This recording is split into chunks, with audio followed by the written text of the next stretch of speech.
got that drip. Catch our video as a YouTube vlog. Atrioc Pod. A-T-R-O-C. Atrioc.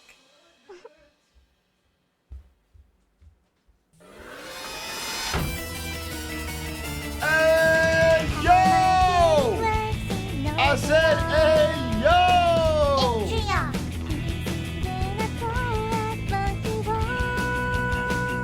Atrioc. It's unbelievable. On the attack! His clutching skills win Oh, my boy's back! Everyone knows that he switched that song. Atrioc. Pod! That's not time. Hey! Hello, chat. Hello, chat. Hello, chat. Hello, chat. Good to see you. Good to see you. Good to see you. I just got out of the shower, so I'm a little fresh to death. It is February 11th, 2025. Welcome to the Atrioc broadcast. Good to see you. Good to see you. Always good to see you. Welcome to the broadcast today. We have a lot to talk about, a lot to do, a lot of Chungus lives to fuck. That's right, I said it. That's right, I said it. That's right, I said it.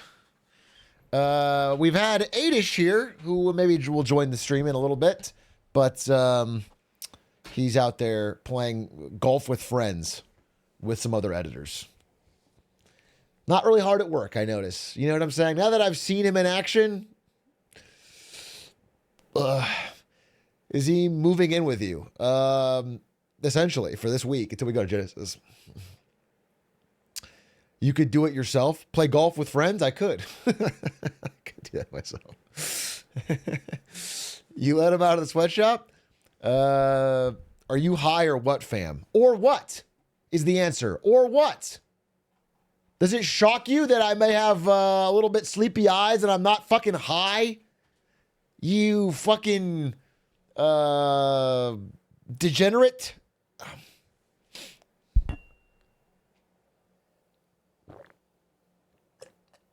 What was your sleep score? Let's check right now.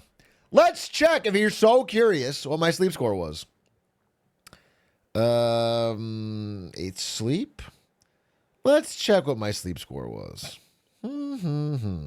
Very, very interesting. Very interesting. My sleep score was a beautiful 61 out of 100. Fair, it says. Fair. That's not very good. That is not very good. And that 61 is pretty weak. It says I got exactly 5 hours and 48 minutes of quality sleep. And thus, I have to smoke a pound of weed. That's why my eyes are like this. No, I don't fucking, I'm as straight edge as a fucking boomer man can be. Ba-da-ba-ba-ba, loser. Fucking square, fucking, Atrioc, you ever play this password game? Yeah, I did play it. I played it, and I think we made a video about it. So if you want to watch that, it's available on the internet. Anyway, good to fucking see you, chat. What's going on? We had to like rush out of here yesterday because we had so many people over, but there's a fucking lot of happening in the world that I feel like I'm wanting to discuss, but never getting the right opportunity. Missed my 3-year sub, Mr. Broccolini. I want you to know something. I want you to internalize something. I've never missed a chatter sub in the history of this stream. So before you accuse me of missing your sub, maybe you need to look inward and think maybe you forgot. Maybe you didn't do it right. Maybe, you know what I'm saying? I've never done it. I have a 100% success rate. So it's just wild that your immediate instinct is to blame me. It just feels targeted in a way that I don't deserve. Peachy Kina, thank you for the sub. This is like, for example, I just nailed another sub. Hey, have you heard about Wikipedia.com? It has a lot of info about various topics. This is what I'm talking about. This is called a good chat message. This is somebody helping me out. This is a guy offering for free good advice. New interesting websites to check out. Concerning, looking into this. Have you seen the new Weed Zins? Shit looks interesting, but I have the feeling they'll taste like poop from a butt. Bro. I hope they don't use that tagline for marketing. Weed Zins? Zin, but with weed. The pouch craze hits the cannabis industry. Holy shit, they are making Weed Zins. But I can't...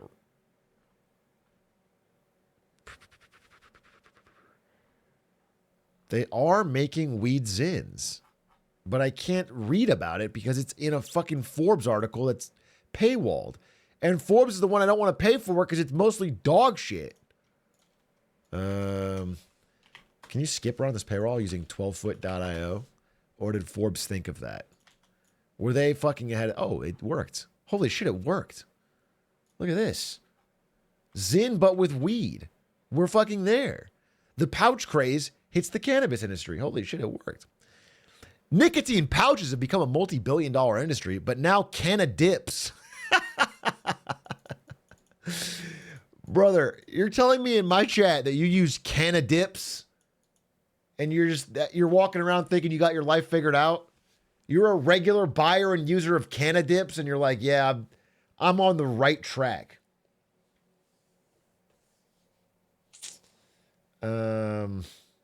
Interesting. Then, in a nicotine-fueled buzz, he had an aha moment. I threw in a lipper and I thought, why not put the pot in the chew?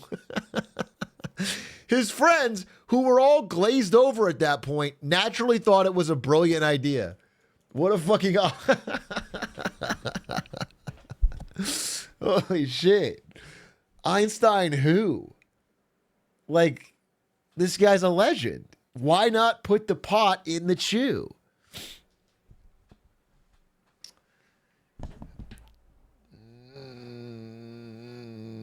And they made it work? Canna Dips made $7 million revenue last year. How about that? So there's a stoner who said, why not put the pot in the chew? And they're doing better than all of us. That's fucking wild. That's all it takes, dude. That's all it fucking takes.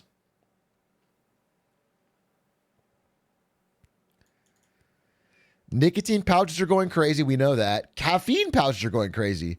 Nootropics are going crazy. So I've heard of this and this.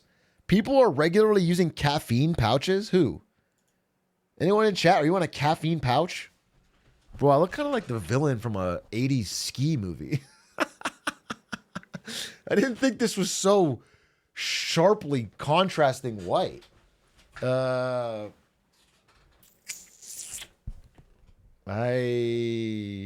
have to roll with it. I don't have a different shirt. Can you say, I expect you to die? No, Mr. Bond. I expect you to die. You have absolutely no other shirts? What if I told you yes? Would you believe me? If I told you sincerely, hey, I'm not joking, this is the only shirt I have right now. It's the only one in the house. Would you believe me? Because it's true. It's fucking true. It's fucking true. What if I told you that it was because, listen, I've hit a really hard time lately and I had to sell all my shirts except for this last one that my grandfather gave me. It's sort of passed down. And it's like, I guess only if I had a couple more Twitch Primes, I could probably afford a full wardrobe, but now I'm stuck with just this shirt. Is that something? LMAO brokey?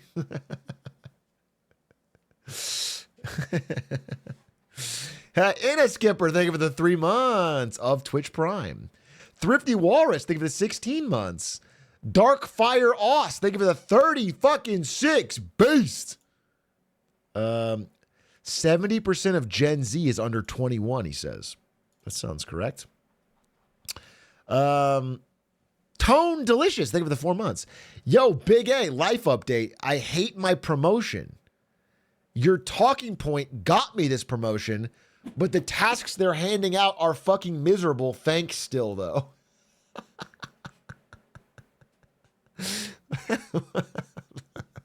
I'm sorry. I'm sorry. I got your promotion, but it was more responsibility. Did you not expect that?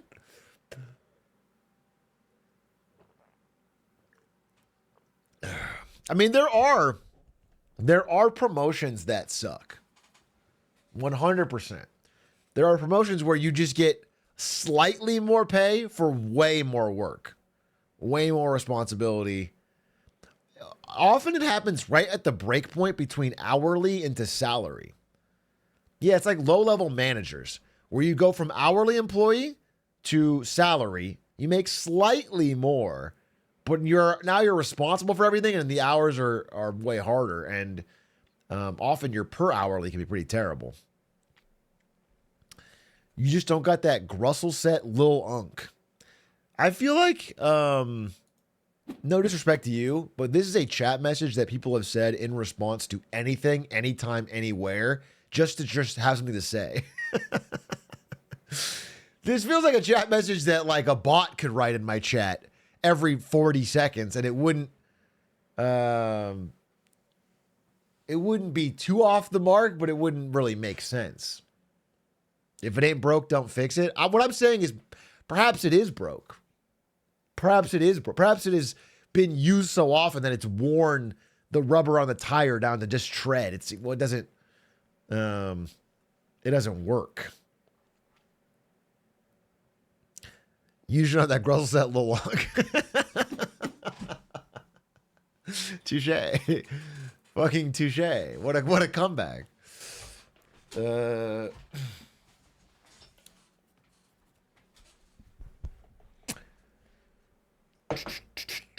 Big A, you need facial hair? I don't trust you. Really? Facial hair is the key? You know, actually, I saw a study once that said clean shaven, #1 most trustworthy face.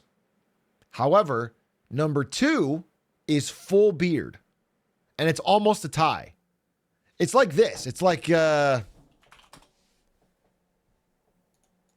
this. Okay?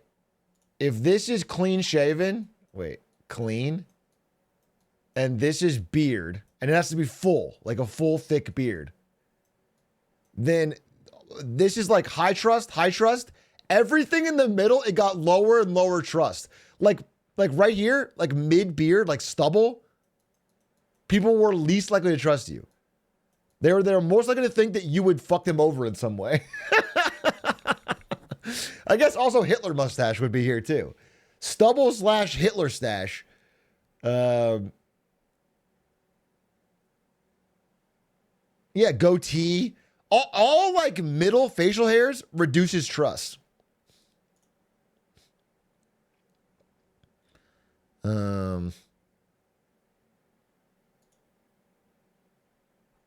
Find the study. Yeah, I found the study. It's right here.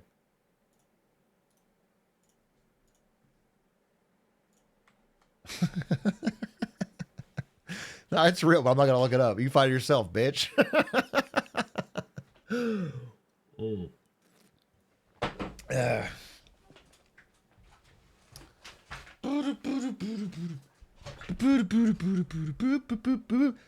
Fucking excited to see you. W, but year of kindness. I'm being kind. Do you know what some people often say to me in DMs in private? Is they go, you know what? It was actually really kind of you to call me out like that. It made me like think about things in a new way. Maybe in the moment I was a little offended, but later on I realized you were just doing it in good fun, and it made the banter of the stream better. And I want to thank you for that. People all say that to me. Oh, you want the source? Oh, you want the source for these DMs? Yeah, it happened. They say it all the time. Okay. They say it all the fucking time. Hey, thank you for the 10 gifties. Thank you, Robert Stacks, Unsolved. Appreciate the gifted and this long time support. Big A, you bring back the mustache you promised. It was on the New Year's whiteboard. Madge late. Speak English. First of all, speak normal if you'd like me to consider your. Secondly, I don't know how to tell you this. I cannot promise a mustache. It really has to be a moment of true bravery for me to pull off a mustache. The reason I shaved today is because when it gets a certain point, it gets itchy. That's why I shaved. And it was itchy today, and I was like, fuck it, take it all off. What are you going to do? The mustache chooses the man. So wise! So fucking wise. Zachary, you're back. You're back in my good graces. Zachary, you're back in the... yeah, this is a banger chat message. The mustache does choose the man. It's like I can't... It has to happen. It has to come naturally. It basically has to be a day where I'm shaving and I get the mustache last and it looks good. And I'm like, fuck it. Fuck it, let's go. And I hype myself up. Beard oil and moisturizer fixes that shit. Is that true? People have told me that, but I feel like the itch is in the skin. Maybe that makes it make sense. Like beard oil sounds fake to me. I'll just fully say it. It sounds fake. What the fuck is it? What magical properties are in the beard oil that makes your beard not itchy? Like, I'll look it up right now. Fuck it. We got some majority male audience here. Some of them who could actually grow facial hair. Maybe you want to know. Does beard oil actually work? Beard oil can improve the appearance and the health of your beard, but it's not a miracle cure for beard growth. Well, I don't want it to grow my beard. It improves the health. Okay, it's just not growth, but it does help. Interesting. It also makes your beard look better, apparently. All right, you've swayed me. You fucking swayed me.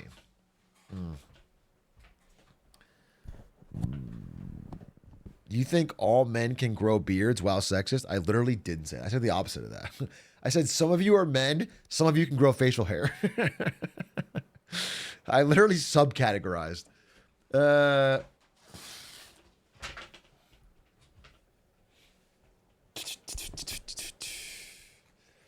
Works with pubes too. Turns the forest into the plains.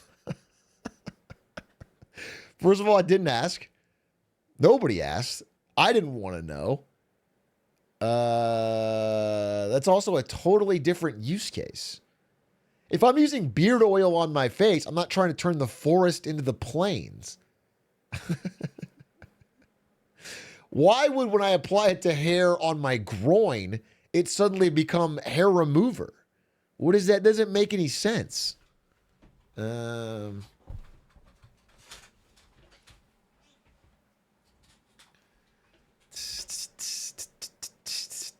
Opposite sides. That's why. You guys are scientists, huh? Listen, today we're going to be discussing a lot of fucking crazy, wild news in the fucking world. And also, we're going to play a game today. A brand new game from Off-Brand Games, who asked me to try it out. And I'm going to. And it's not sponsored. It's just I'm trying it out. And it looks to be up my alley, which is why they fucking asked me. And it's apparently Pokemon meets Slay the Spire is my understanding. That is my understanding. Pokemon meets Slay the Spire. And so I'm going to try it today. That's the fucking plan. And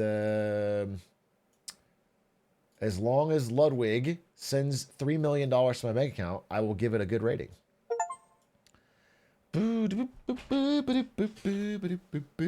plan guy, huh? Yeah, you know me. Kind of a big plan guy. Bit of a Peter Planner. Are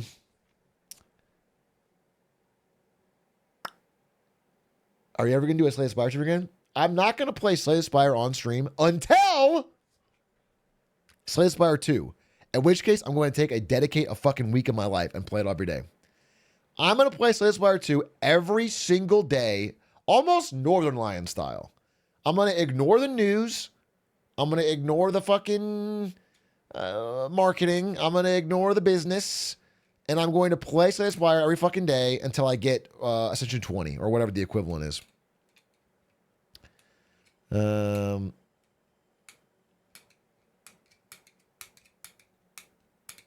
In early access or full release? I don't know. If I get access, I guess I'll play it when I can. That's what I'll do. I will say I think Hades 2 fucked itself by doing that early access. Is that crazy? Or at least among streamers. I feel like releasing half the game early, people played it, but then they don't want to replay it on stream, and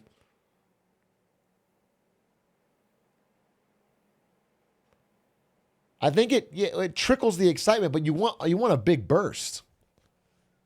I don't know. Maybe I'm wrong. I could be wrong. That's totally allowed. They added a lot more stuff. That's what I'm saying. But what if they just waited?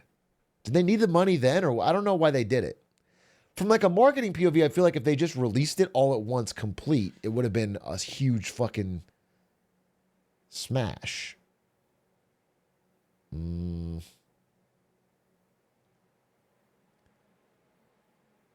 That's the way they done it in the past.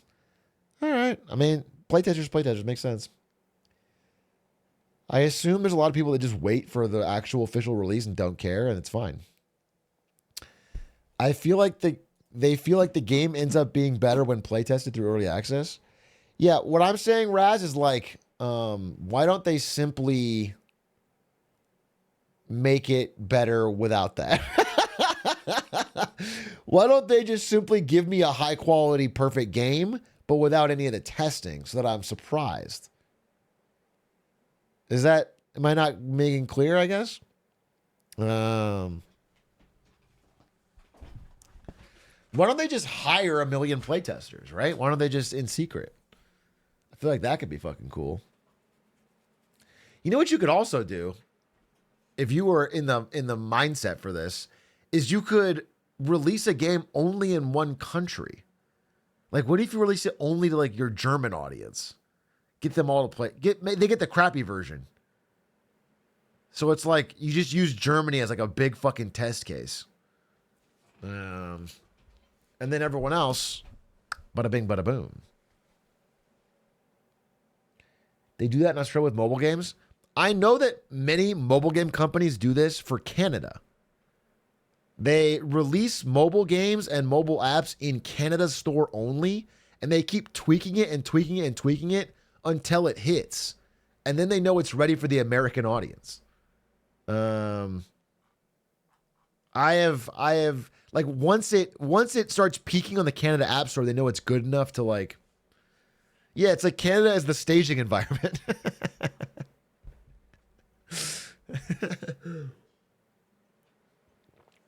I actually, yeah, someone said Supercell. I heard about this from 2 Supercell employees that I met at a wedding.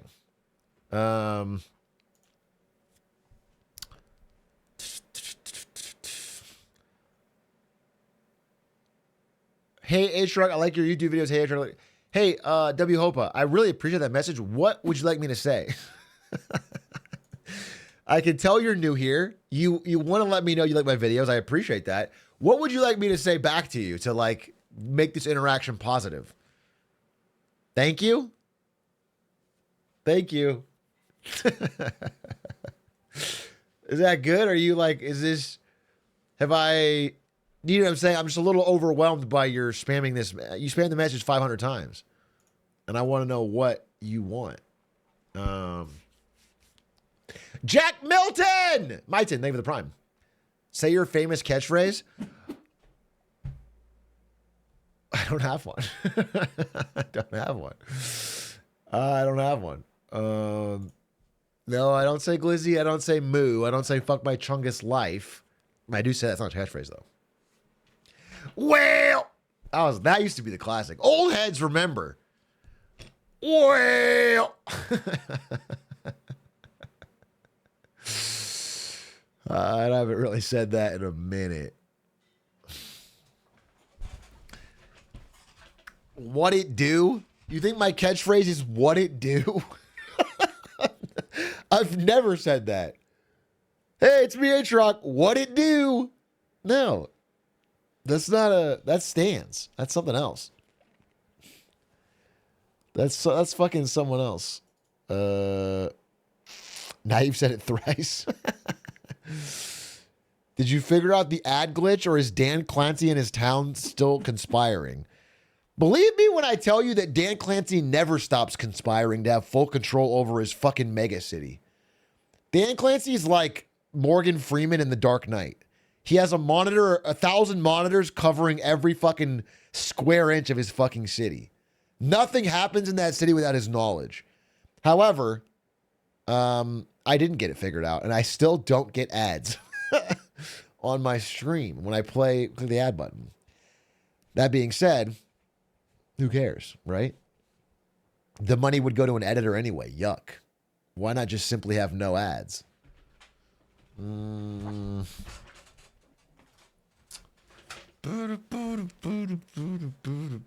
it still does pre-rolls, right? Or am I not even getting pre-rolls? You're telling me I wasted my sub? I'm telling you, you can't spell wasted, and you probably wasted some time in school. This is an incorrectly written sentence.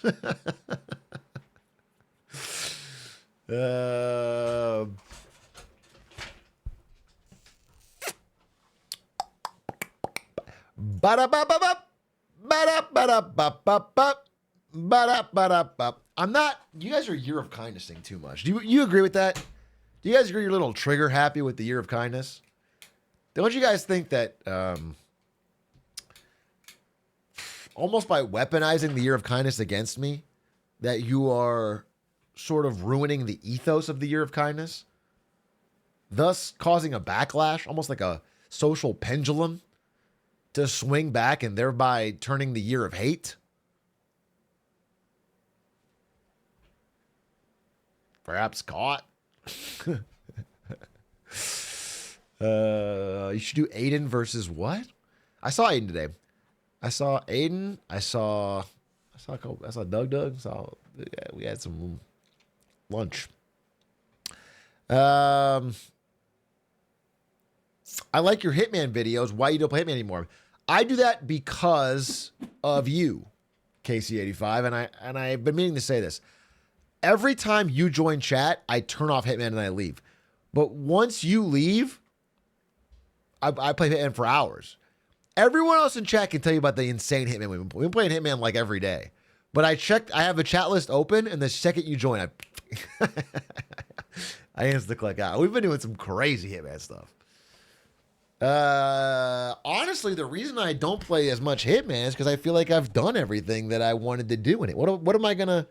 I love Hitman Horse. We do that every now and then. We're gonna do it again. But like, what am I gonna do? I'm gonna fucking try and get world record again. But what's the? It's each time the amount of hours taken goes up, and the satisfaction I get goes down. So what's the goal? It's not good. And also the game gets farther from release and less people care. So I don't understand, like, if something new comes out, like if there was a Hitman 4 or James Bond, I'm going to play the shit out of it. I have a dream. I'm sort of like Martin Luther King in that respect. People have often compared us. I have a dream that James Bond, the next game by IOI, comes out. It's based on Hitman. It's Hitman gameplay with James Bond, the universe, and it's amazing. This is my dream. James Bond comes out. It's like Hitman, but James Bond. It's amazing, and it becomes my game of the year, and I play a fuck ton of it. I don't know when the game's supposed to come out, but when does James Bond game release IOI? Project 007 will be released mid-2026 at the earliest. They're probably going to try to tie it in with a new Bond film. They haven't even picked the new Bond yet, have they? Next, James Bond. Hey, man.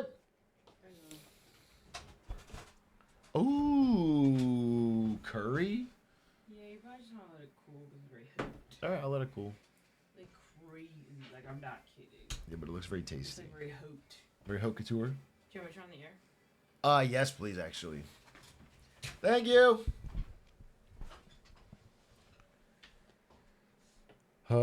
That's awesome. She brought me curry. Wasn't even wearing a bra.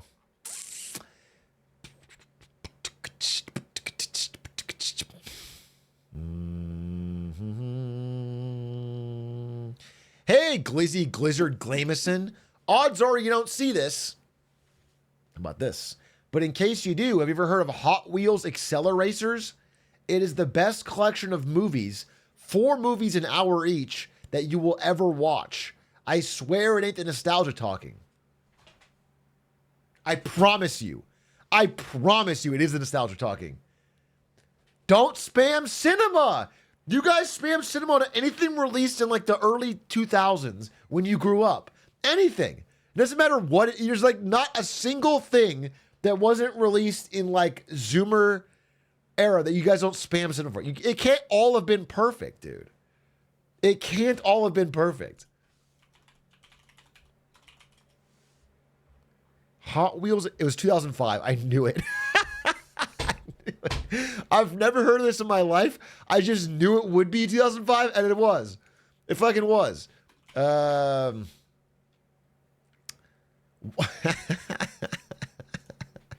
at this fucking video. Why Hot Wheels AcceleRacers is still a masterpiece. A masterpiece. When I was in elementary school, I was obsessed with Hot Wheels. Hot Wheels! Beat that! But I'm not talking about collecting the race cars. I was a kid that was heavily influenced by media, and the toys that I got were a byproduct of what I watched on TV. Which is why today, I'm talking about Hot Wheels AcceleRacers.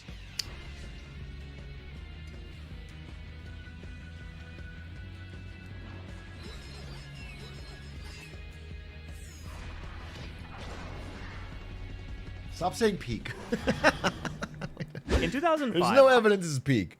Hot Wheels AcceleRacers was shown on Cartoon Network and released on DVD. It's a computer animated series that gained notoriety not only for its cool racing segments, but also because it had fun and relatable characters and themes. This isn't going to be a deep dive on the series, but rather my own personal thoughts on how these racing cartoons influenced me growing up. So if you enjoy the video, I would appreciate it if you hit that like button, and if you want to see more videos like this from me, be sure to hit that subscribe button. Before no we disrespect. begin, we actually need to go all the way back to 2002 with an animated series called Hot Wheels Highway 35 World Race, which is a prequel to AcceleRacers. This also premiered on Cartoon Network from July 12, 2002 to August 2nd, 2002. Oh yeah, is this story so deep we have to go back to the prequel to make sure we deeply understand the lore? It's Hot Wheels. They race around a track. What is the story? What is the lore that I have to know to understand what's going on? And 3. It was cut together and released as a movie on December 2nd, 2003, a day after my 6th birthday. I actually still have the VHS for this movie, and I watched it over and over and over again, and it was my favorite movie, and I watched it all the time. The story is that this guy named Dr. Tesla recruits the best drivers in the world. His name's Dr. Tesla?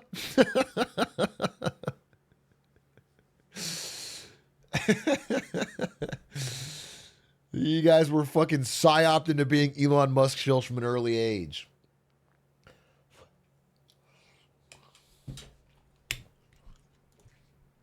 Fuck this up. And a 16-year-old who just got his license to compete on a series of racetracks called Highway 35 in order to obtain this powerful energy source called the Wheel of Power. There's another faction after the wheel ran by this woman named Galorum, who we find out is actually a robot, and it's not really explained in this movie. So when I watched it, I was super confused. Oh wait, they're doing something cool with the race cars, guys, look! I wanted my first car to be Vert Wheeler's Datora 2, and I recently...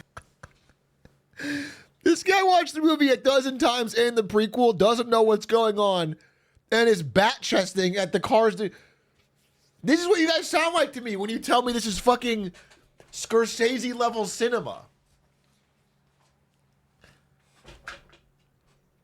It's just too deep for you to understand. All right. discovered that the car exists in real life. and now I want to make some very irresponsible financial decisions. And Vert was also my favorite character. I loved his attitude and seeing his arc where he only thinks about what he wants to realizing that other people's needs might be more important is a...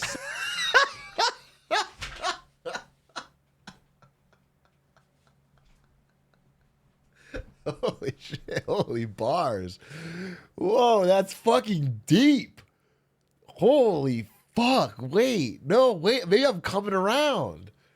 Holy shit, I've never seen that kind of arc in a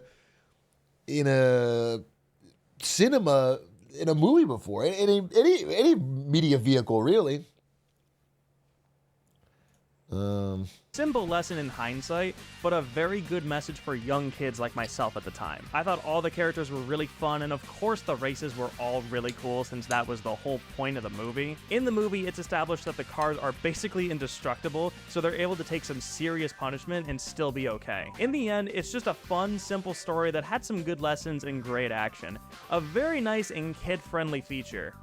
And then we get to AcceleRacers. Let me tell you guys something. Okay. When I sat down to watch the first episode of AcceleRacers, it opens... Okay, I forgot we were still on the fucking prequel. Now we're at AcceleRacers. Now shit gets real. That one was a simple one. A fun one for kids with nice lessons. But, you know, let's grow up a little bit here. Let's fucking grow up and let's become adults and learn some real shit about the real world. With these giant green robot transformer things, right? And we find out that Galorum took the Wheel of Power, and this robot almost straight up kills Dr. Tesla.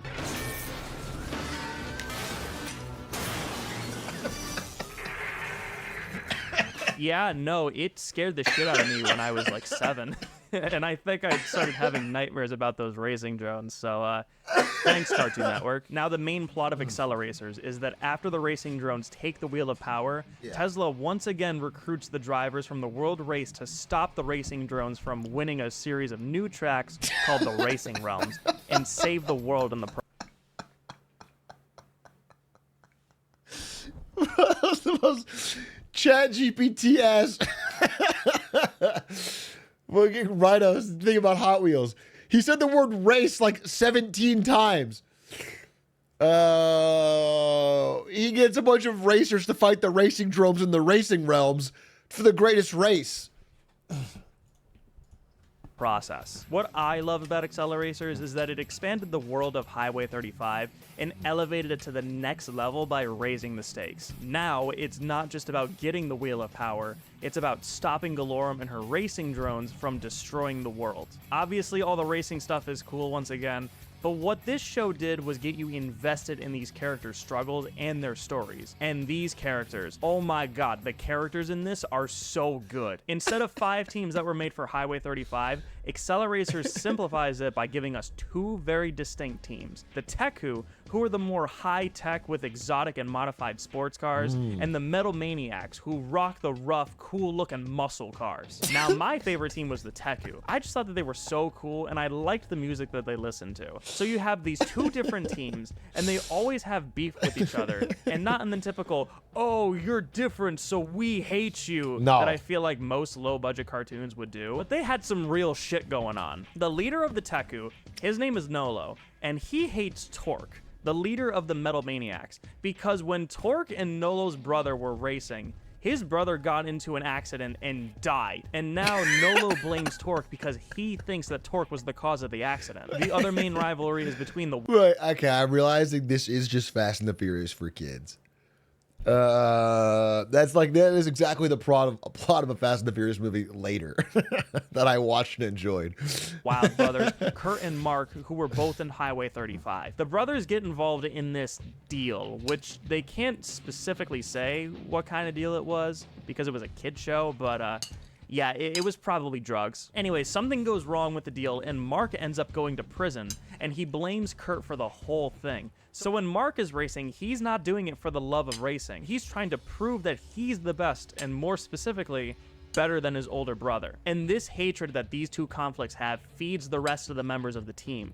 But what makes it compelling is that as these stories progress, you get invested in their conflicts, and seeing how they get resolved is so satisfying. When I was a kid, my favorite character was Shirako, and my mom even made me a Shirako costume for Halloween one year. But rewatching it, I just found him a little dull compared to the rest of the cast. Surprisingly, one of my favorite characters this time around was Taro Katano from the Metal Maniacs. He's a calm, cool, and collected driver who has handled every stressful situation in these realms with absolute efficiency. He's arguably the best out of all of the AcceleRacer drivers, and he has just such a great screen presence. I talked very briefly about Vert Wheeler in Highway 35, and he's back here as well, but his arc is completely different. After winning the world race, he feels this immense pressure to be the best, but he makes so many mistakes and has the worst luck in these races that he develops serious imposter syndrome. His arc is also really cool. They have an imposter syndrome arc? Consider him the main character like he was in the prequel series, he still gets some really great moments. All right, well, you know what? You've convinced me. You've waterboarded me and worn me down. I now believe this is peak. Are you satisfied?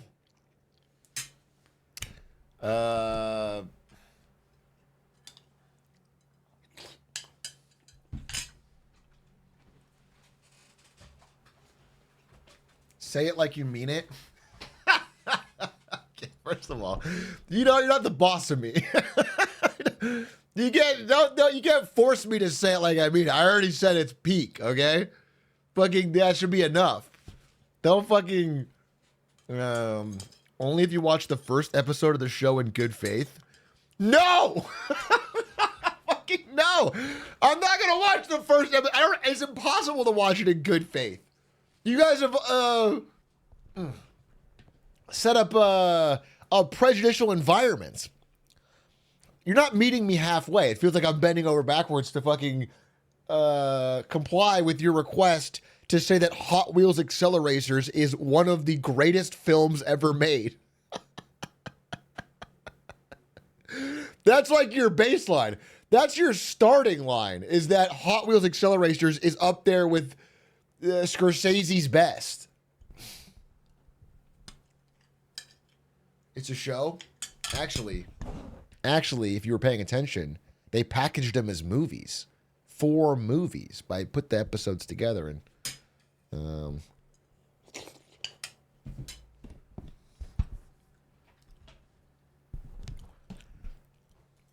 is this you trying to say Scorsese wishes to be that good? If you spell Scorsese like a fucking Egyptian god,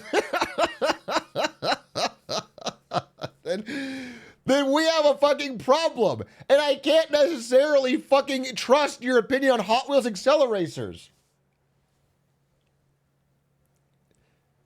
Bro fucking made up a Pokemon. Fucking Skarmory evolution.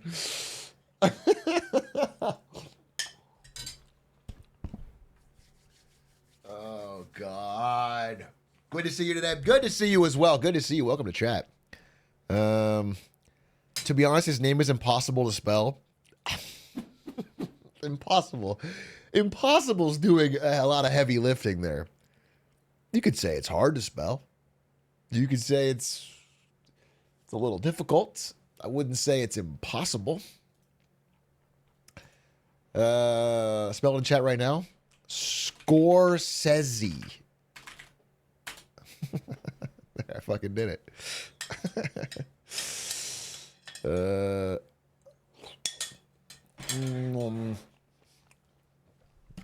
Not capitalized.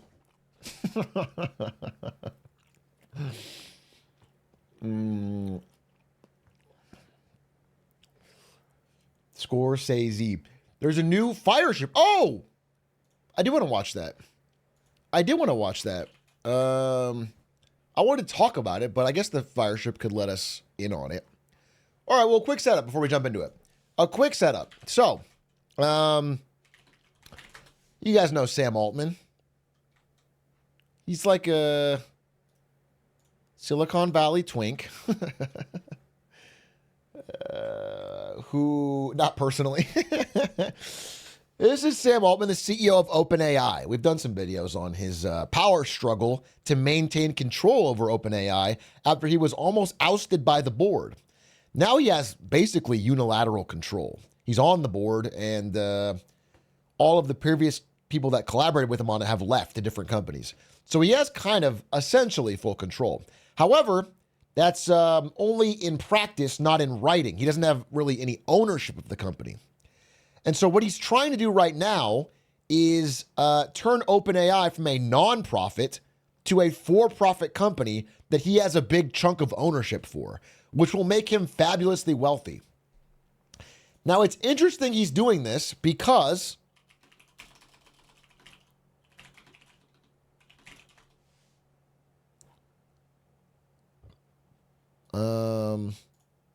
he testified to Congress in 2024. Okay. You make a lot of money, do you? No. I paid enough for health insurance. I have no equity in OpenAI. Really? Yeah. That's interesting. You need a lawyer. I need a what? You need a lawyer or an agent. I'm doing this because I love it. Oh, really? Thank you, Mr. Chairman. Thanks, Senator Kennedy. He's doing it because he loves it. He doesn't have any equity. Seems like that was a convenient thing to say when you were a growing nonprofit, and now there's actual money being made by ChatGPT that you suddenly want ownership. You want to be a generationally wealthy tech billionaire. This is an interesting pivot. So he's trying to make the company for profit and give himself a stake in it. However, if he values the company at what it's actually worth, which is probably 100 billion plus, his share would be rather small based on what he can afford to buy it out. And so he's trying to have his cake and eat it too, and have the company be sold to him at a 40 billion valuation where he gets a big chunk, and then of course gets revalued to its actual valuation, which is very high. He's trying to basically pull a little scambit. And I think that Elon Musk, who is being said, Fireship is saying attempts hostile takeover. I'm going to look into this, see what happens. But my understanding of this is that Elon Musk knows he will never get control of the company. They're never going to sell it to him. It's not going to happen. However, if Elon Musk offers $100 billion bid, it increases the chance that Sam Altman gets fucked over. That's because then he can't sell it to himself for 40 billion. That's really the idea. I think, and honestly, in this case, I think it's kind of funny by Elon to do this. I don't want him to own OpenAI, but I think there's almost no chance of that happening. In a plot twist that nobody saw coming, yet everybody saw coming, the world's most powerful man, Elon Musk, has launched a hostile takeover bid to gain control over OpenAI by offering the board $97.4 billion, which is not a bad deal for a company with only $3.7 billion in revenue that burns through over $5 billion per year. Unfortunately, Sam Altman has already declined this generous offer. It is crazy. This is the highest revenue AI company right now. Like pure AI company, and it's losing money. So everything else is way worse. And this is supposed to be our entire economy. Our trillions of dollars of stock value is based on, this paltry 3.7 billion burns through over $5 billion per year. Unfortunately, Sam Altman has already declined this generous offer and even made a counteroffer to buy Twitter. Elon then responded by calling Sam a swindler and came up with the new nickname of Scam Altman. People are calling Elon a financial terrorist, but there's more to Elon's offer than meets the eye. Elon's picking up the Trump playbook. What you need for your opponent is a good nickname that you can repeat. And Scam Altman is pretty good.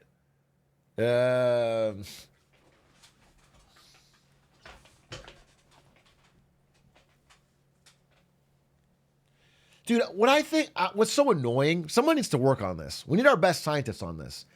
When I see people like on, I don't know, fucking Reddit or Blue Sky, and they're deservedly dogging on Elon Musk for something stupid he's done, like pay someone to play Path of Exile for him and then pretend it was him. Like that. They say fucking Elmo. Why do they say, please stop. I'm calling all Elon Musk haters to stop saying Elmo. It doesn't work. That's not a good fucking dig.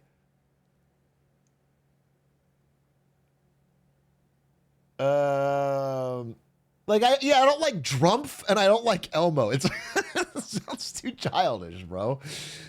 Give me something better. Call him, Elon Cuck. That's better. Here's the thing. If the nickname isn't clever, it needs to be fucking harsh.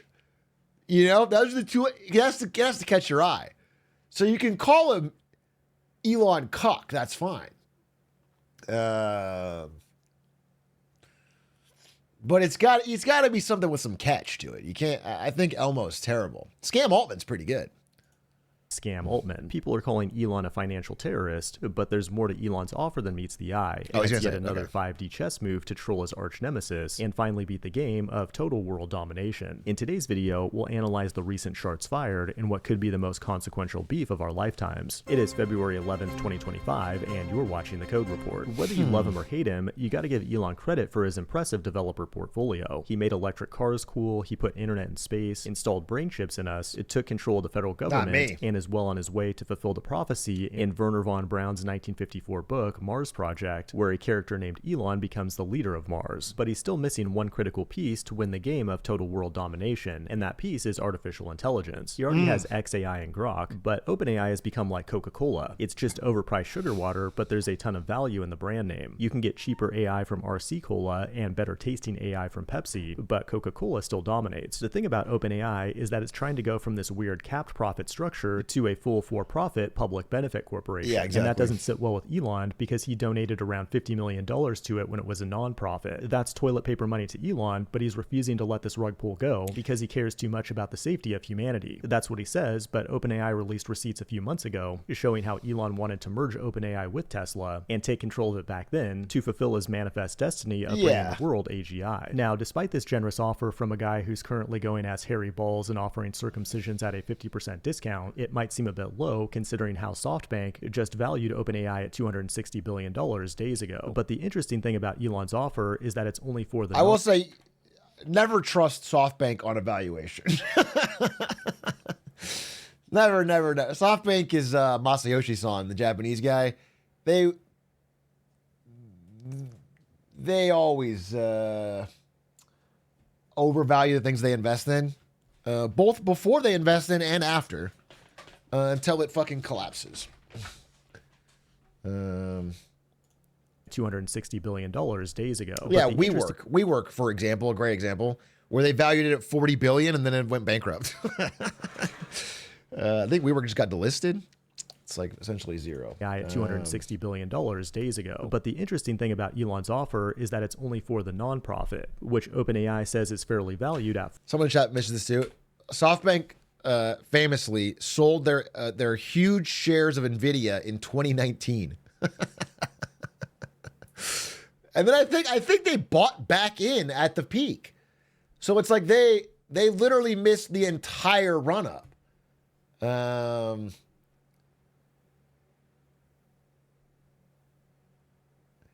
Yeah, he's had some hits. You don't print money out of thin air. He's made some money on things, but generally, he just bought everything during the massive 21 tech bubble. Some of them paid off. Many of them didn't. How SoftBank I would say net just on net valued was like OpenAI at mostly $260 billion days ago. But the interesting thing about Elon's offer is that it's only for the non-profit, which OpenAI says is fairly valued at $40 billion. And they want to keep that value as low as possible when transitioning to the for-profit structure. You can't buy a non-profit outright, but you can buy its assets. And in this case, one of its assets is control over the for-profit. And that means if it's truly valued at $40 billion, the board of directors would be crazy not to sell it to Elon for over double the price, at least in theory. But what it does in reality for the time being is complicate OpenAI's transition to for-profit, because OpenAI profit needs to compensate OpenAI non-profit for its ownership of OpenAI profit. And what that means is that jacking up the price of the non-profit makes it more difficult for the non-profit to abandon its mission of creating AI for the benefit of humanity to sell itself out for a for-profit mission for It's so fucking funny that, like, just a year ago, when did that OpenAI drama happen with the CEO? They were so big on how they're mission-driven, non-profit. The whole point is like AGI is coming soon, we have to be ready. And the second that money started to come in, it was like, okay. Okay. Let's get real. Yeah. The Ilya Sutskever coup. the benefit of shareholders. Not to mention, Microsoft is entitled to a share of OpenAI's future profits, so it likely complicates that deal as well. Now, I highly doubt that Musk is doing this for autistic altruistic reasons, but Altman is no good guy either. I feel like I'm reliving 1866 all over again. No different than when Cornelius Vanderbilt tried to take over the Erie Railroad, while Fisk and Gould used market manipulation to fight off the hostile takeover. But there are other elements at play here too, like OpenAI is about to release its own chip, and just a few weeks ago, they released a chatbot specifically for government. Meanwhile, Elon is running DOGE. Wait, this is pretty big. We can talk about this. I was going to bring this up, but OpenAI, as you may have seen in the beginning of this video, is still losing money, despite having, multiple billions in revenue from people buying ChatGPT. And they're still losing money because of how fucking expensive it is for them to buy NVIDIA chips. They buy a fuck ton of them. They buy an absurd amount of NVIDIA chips. And they've had a plan in the back of their mind for a long time to try and find a way to wean themselves off of it. And so this announcement came out yesterday, and it was that they are officially trying to go to TSMC directly, the Taiwan chip manufacturer, and make their own custom AI chips and cut NVIDIA out altogether. And, that would cut a massive chunk of their costs. I don't know how it works with, the problem is all the engineers you're hiring have trained on CUDA. I don't really know, but they're working on it. And obviously there's so much money to be saved that someone's going to try it eventually. And just a few weeks ago, they released a chatbot specifically for government. Meanwhile, Elon is running DOGE, which has been uncovering all kinds of waste and abuse of taxpayer money. And the entire deep state is terrified of this 19-year-old hacker named Big Balls. The unfortunate nickname Big Balls. Big balls. He's one of Elon's DOGE employees and is now a senior advisor to the U.S. State Department. And now my Illuminati handler, who is being paid by USAID, is worried he might lose his job. Ultimately, though, the likelihood that Elon actually buys OpenAI is extremely low, currently sitting at 3% in the betting markets. But one thing's for sure, the great Elon Altman beef is far from over. This has been the Code Report. Thanks for watching, and I will see you in the next one. Interesting! Yeah, they hate each other. They fucking hate each other. Hey,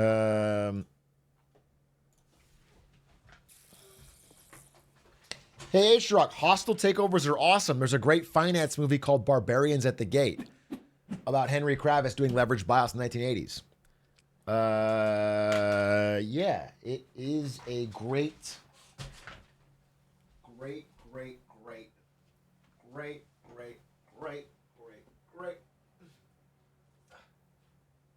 the fuck is this book?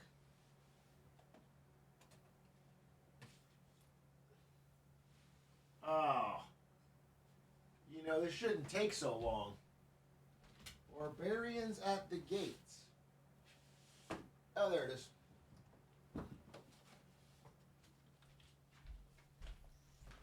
It's a great fucking book, is what it is. Probably one of the best business books ever written. It's a real story of human drama.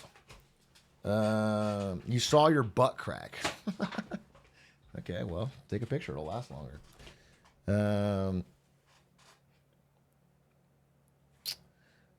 Bro riding low.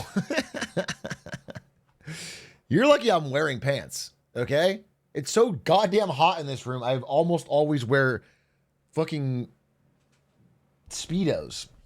But I wore these jeans today because, as I mentioned, it's laundry day and I have very few things to wear.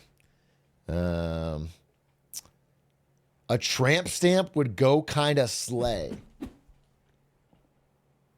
Would it? You think a tramp stamp's what I'm missing?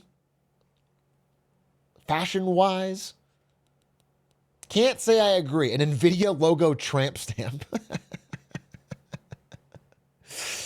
Yeah. Nah, I think I'm good. I think I'm good on that. I already have my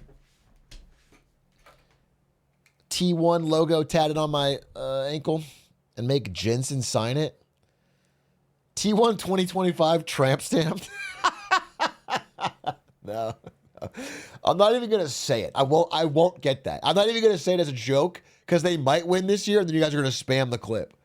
I'm just not doing it. It's actually, they look too good. If T1 didn't have Smash, I would say maybe. But they could actually win it again. They could fucking win it again.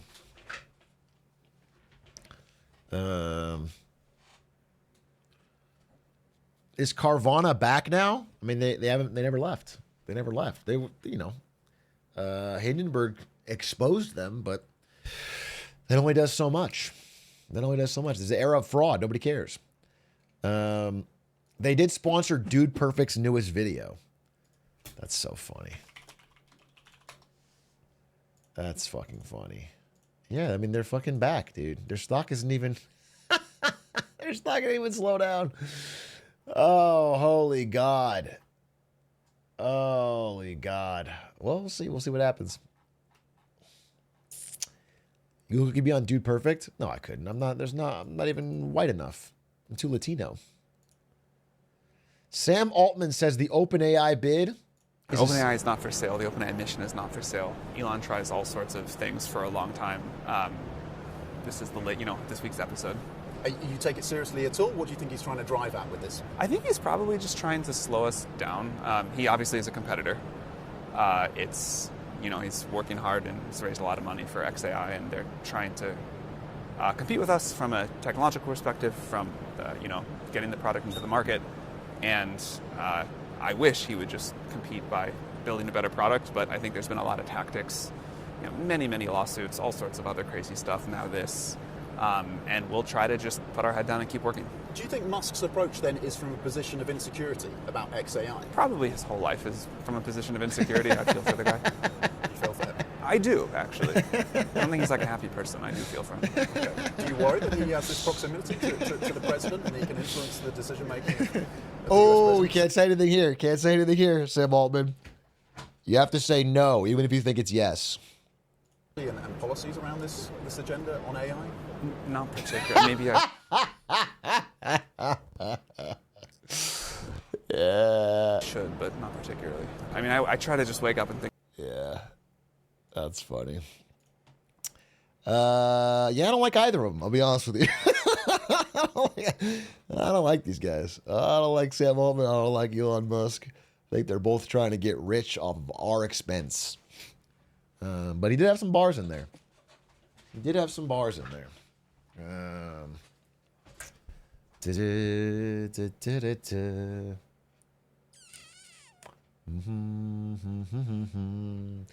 Za3EM. Thank you. Thank you so much. Thank you for the 10 gifted and your message, which you sent a year ago. This is the last time you spoke in my chat. You spent 1 year ago. You said, iPhone gay. 1 year ago, you said, iPhone gay, waited a year, and then gifted 10 subs. A man of wisdom, a man of culture, a man who, like Sun Tzu, says it all with a single aphorism.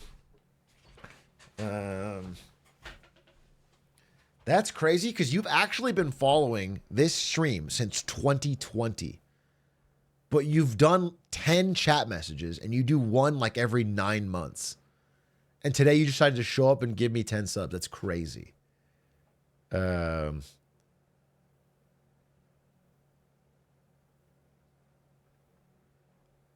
crazy.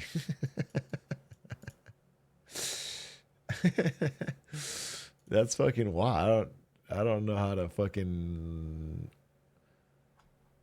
understand that or decipher that, but it is fucking cool. I'll tell you that. Anyway, the Sam Altman Elon Musk beef is raw and real. I had more I wanted to say on Elon Musk. I want to talk about this.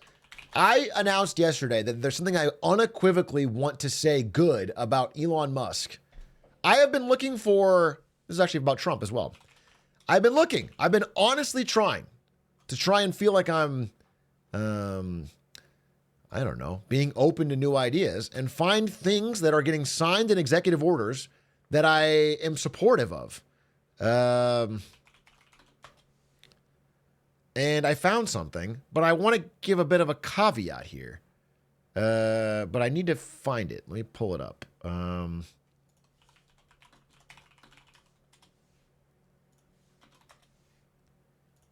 Okay, this 2 days ago, Donald Trump vowed to cut billions of dollars from U.S. defense spending, saying that fraud and abuse at the Pentagon will be Elon Musk's next target. I, on the face, love this. This is awesome. As I have mentioned, the only 4 things that are capable of actually making an impact on our debt, and one of them you can't touch, which is interest expense. You can't cut that. It's defense, Medicare, Social Security. That's it. So defense is the one that, you know, many people can agree is filled with waste. And he said he's going to seek to cut billions of dollars from the Pentagon budget as the next big target. And it's going to be the next in the billionaire sites. We're going to find billions, hundreds and billions of dollars of fraud and abuse. The people elected me on that. And I think they did. I think in a way, the people did elect him on the idea that, hey, we need to stop this insane government overspending. I think totally. Okay. I think that's real. And I hope they do it. There is worries, as brought up in this article, that Elon Musk has many contracts with the military, including through SpaceX and Starlink. And, you know, understandably, that creates a conflict of interest. Where is he the best guy to do this? Because he might not cut the things that give him money. And he might cut something else. Okay? But Elon said there's not a conflict of interest because they're going to be the appropriate firewalls. Okay. The real problem I have is that I don't think he's going to actually do it. But I'm open. I love this direction. I hope it happens. I'm going to watch it closely. But what I don't want is words. What I don't want is words and then a few tiny things get like picked up on. I want like a serious audit and a serious cutting of the budget. And people, I don't know, some people will get mad at me for not like immediately trusting them. And I just feel like I'm trying to explain my POV here. Because I talk about this all the time. People are like, why don't you love this? So you're always talking about cutting defense spending. Why are you happy? And I feel like I am Frodo. I feel like I'm Frodo, okay? And I am sitting there looking at fucking Gollum. And I've been like, you know what we need to do? We need to get this ring in the fires of Mount Doom. We need to get this ring into the fires of Mount Doom. And then Gollum goes, yeah, that's a great idea. Let me do it. Like, give me the ring and I'll do it. And then you guys are all like, what? You said that's what you wanted. You said you wanted the ring. He's saying the same thing you are. Why do you not trust him? And it's like, bro, there's so many obvious conflicts of interest. He has a history of lying. And being self-serving. And so I don't, you know, it's not like I disagree with them on the idea. We're saying the same thing. I disagree with you on the execution. I don't feel like you're going to do the actual job. I feel like you might yoink that ring at the end. That is my opinion. I have a Gollum-pilled opinion when I hear these things. But at the very least, we are hearing them. So I mean, I'm going to watch this actually closely. It's most important thing to me is that we make actual serious budget cuts, and in the one area we still can. And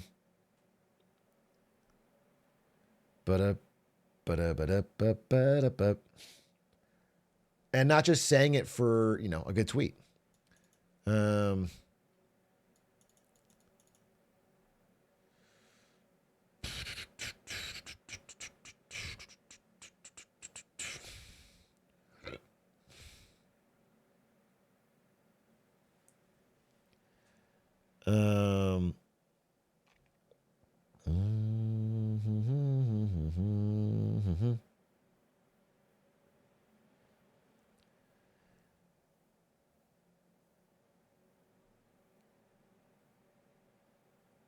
Why are some states creating Bitcoin reserves? I don't believe any state is doing this. Is that? I hope not. As I've said over and over again, any state government or U.S. government creating a Bitcoin reserve is going to be a catalyst for me to consider leaving the country. And I said I would never. I said I had the whole thing with Aiden. I actually think that is an end game clock on the sanctity of our money. It is essentially a taxpayer bailout of Bitcoin owners. It actually is one of the worst ideas I've ever heard. It is literally only crypto, wealthy crypto people lobbying government as hard as they can to pump their bags on taxpayers' dimes. It is one of the most horrendous ideas I've ever heard. And if it happens, like if it goes through, especially on a national level, it's going to make me seriously rethink like the future, my future. I'm not kidding. I will make a serious fucking rethink of that, because that is a terrible sign. That is a near end game level of corruption. But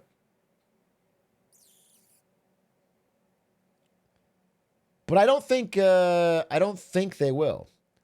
And Trump coin wasn't. Trump coin is small potatoes compared to a national Bitcoin reserve, which would just be on the billions of dollars level, taxpayer money being sent to pump crypto bags for its peak level of corruption. It does not benefit the average American. It would only, I mean, that is truly horrendous. It's like, it is just pillaging the country. That's what it is. Now, I don't think it's happening. Again, I'm very hopeful it's not going to happen. People are talking about it. I don't think it's going to happen. But if it does happen, I'm just dead serious. Like that's a big red line for me, because it's hard to come back from that. That's like a sign that like it's there's no more safeguards between moneyed power and the treasury. Like they're just looting the country.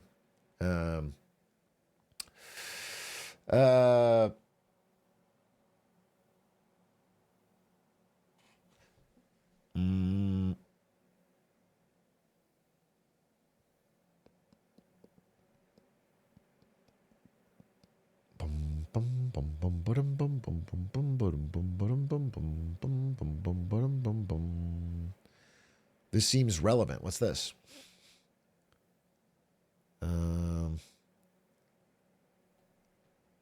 That's silly. Would you consider leaving America if there was no more coffee?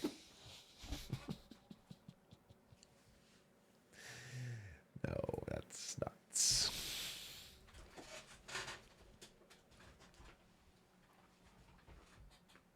He would have to. That would be such a disaster. Do you think if the U.S. government puts 100 trillion into Bitcoin, waits for other countries and firms to do the same till it reaches 250 trillion, then rug pulls it, I think that'd be a big W.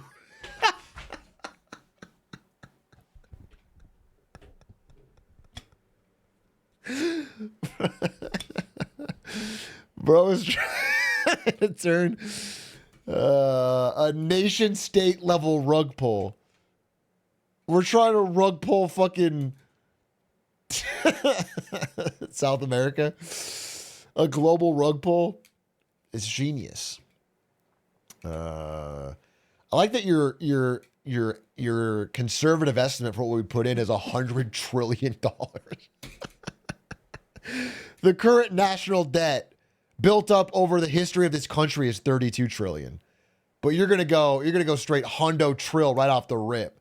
And you're gonna assume that every other country is gonna put in 150 more trillion.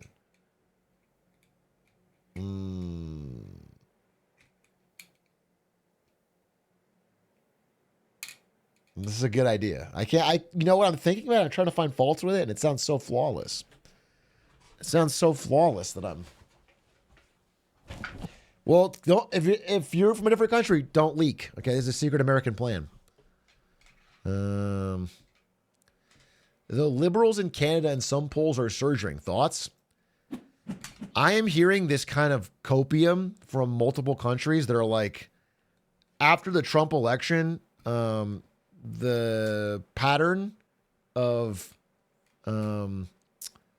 political backlash in every country is not going to happen. And I don't believe it. And my stance remains the same. Pierre Poilievre will win in Canada. But I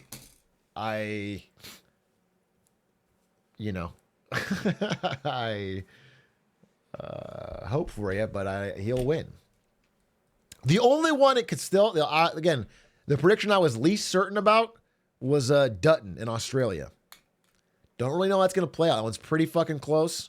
Australians truly hate both their parties. I don't know. I still lean Dutton on who's going to win. Not on who I support, but who's going to win. But if he lost, it wouldn't surprise me. But I am almost 100% certain that Poilievre will win. And Merz in Germany.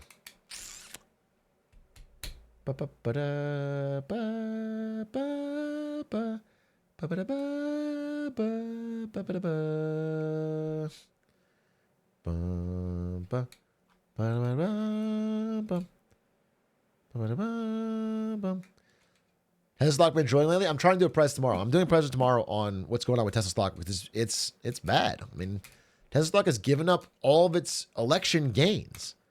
You know, Tesla stock, when the election happened, huge spike, and it's finally given all of that back up. And we're only a few weeks into the presidency.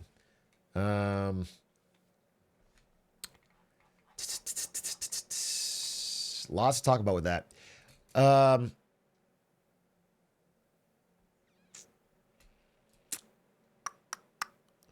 You have not seen the recent polls in Ontario. You need Ontario to win Canada. Listen, bro, I understand. I promise you that there's polls that I don't think you're making up these polls. I'm just telling you. We had polls here too. We had a lot of polls selling a lot of things, bro. I'm just telling you. I'm pretty confident it's going to play out the way that I said. I'm pretty confident, but you can tell me otherwise. I'm hopeful for you, but I'm gonna stick to my prediction. My prediction has not changed.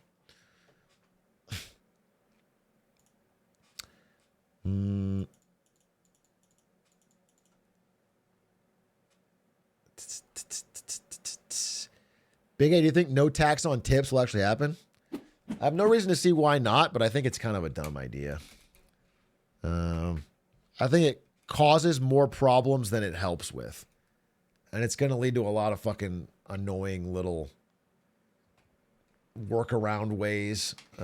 People trying to, turn more things into tips so that they can avoid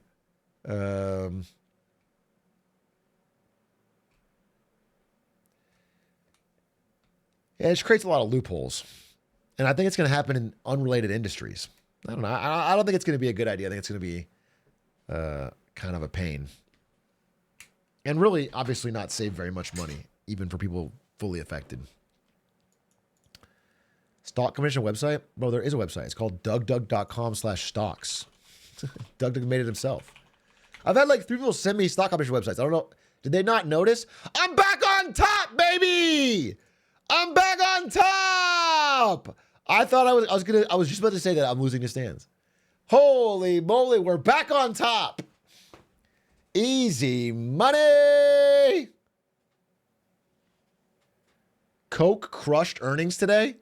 Sheesh. Year of soda. Year of soda. You see that big spike? Year of soda. Dude, I swear to God, the predictions video is looking pretty good, especially because the number one stock of the whole competition. Oh, it's actually fucking Nancy Pelosi. I was talking to Doug today, and he was like, this whole competition has proved only one thing to me, which is that Nancy Pelosi and insider trading is a problem. Like he's like, I didn't fully understand it until this competition. Which is a good lesson. Sure used to go. But anyway, Oklo is nuclear. Year of nuclear right here. Boom, boom, boom. Year of nuclear. Fucking year of soda. Albertsons. Is it doing better than Kroger? That's the big question. No, it's not. But they're both up. Announce that merger, dude. Dude, this is my bullseye. Announce that they're going to retry the Albertsons Kroger merger with a new FTC head, not Lena Khan, who won't block it, and that they're getting Goldman Sachs to handle it, to handle the merger paperwork and get that. Boom, bang, bing. Land that, and then I will witness the slow collapse of our economy into fewer and fewer competitors, but I'll win this competition, so it'll be worth it. It'll be fucking worth it. It's a three-way parlay. Three-way parlay. New FTC plan. Albertsons merges with Kroger. Goldman Sachs does the diligence. And Luka drops 40. Luka drops 40 in a game same day. Why do you hate strong companies? Is that a real question or a joke? Because I can answer it, but only if it's a real question. Is it a real question or a joke? It's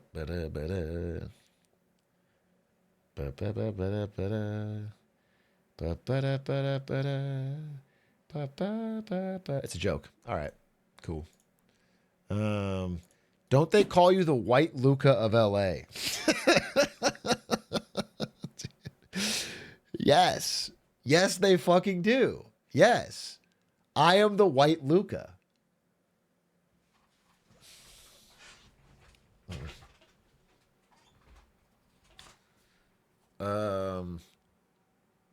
Man, I watched the highlights last night. I'm so fucking stoked. The fucking full court Luka to Braun pass. Oh God, it's fucking awesome. It's awesome. God, I would kill myself if I was a Mavs fan right now. Kill myself, dude. It's so crazy. You have to sit there. It's like, dude, it's like, I don't know. It's like if you were married to the love of your life and then they didn't even cheat on you. They like their parents or the government said, you can't be married, divorced you, and then put them in an arranged marriage with someone else. And then you have to watch through the window while they're having a better marriage than you had. You have to sit there and watch as your fucking ex-wife is super happy in there. It's like insane. It's fucking insane. It's such an L.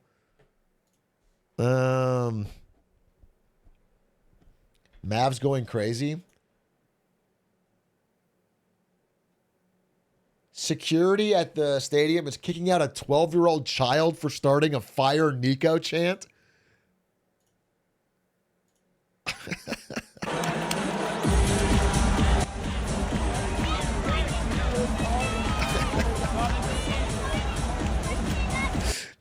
This whole fucking security team for a 12-year-old.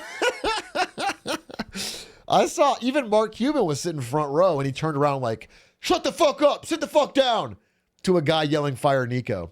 Which is funny because Mark Cuban was just on his fucking stage with Bill Gates 2 days ago making jokes about how Nico ruined the franchise.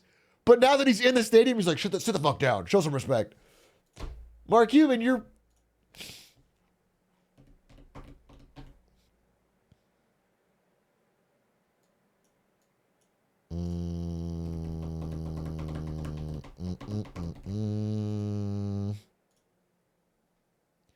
Texas is planning to create a Bitcoin reserve.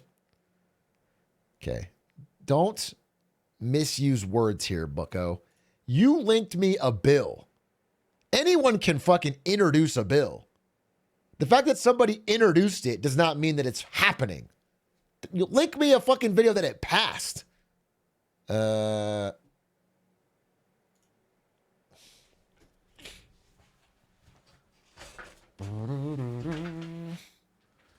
Scroll to the bottom. Why would that at the bottom of the bill they say this passed?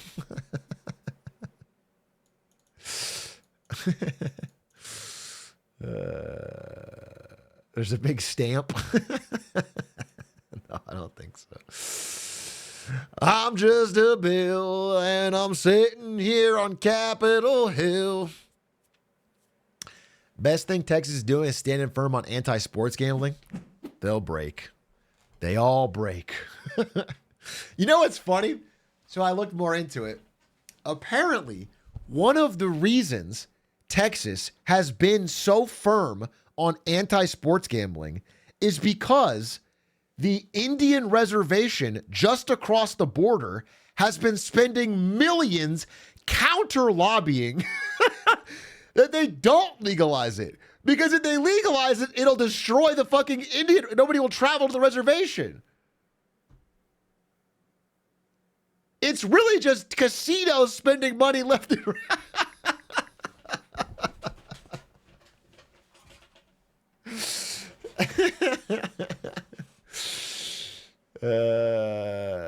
It's not like it's this deep fucking. I mean, for some of them, I do think it is a moral thing. From my understanding, there's some people in the Texas legislature that are like, "Hey, gambling is morally bad, and we shouldn't have it be a big part of our society and state." But a huge amount of them are just like getting paid, just as much, if not more, by already established casinos that make all of their money from traveling Texans.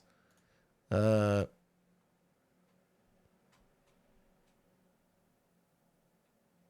they'll draw it out as long as possible to rake it in from both sides? Yeah, I guess so. Yeah. But I just think, I hope. It would be awesome. You know what's cool is like if they make it through this year, it's a whole 2 years that the casinos can't do shit. Because they're not going to legislate in the middle. So it's 2 fucking years that no gambling. But I think 27, 29. I mean, can you imagine by 2027 or 2029, which will be like the end of the Trump year? I think Texas breaks.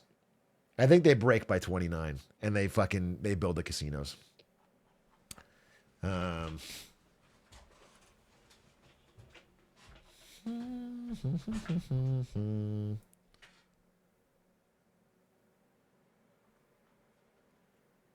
It's wild how strong the U.S. has been with it.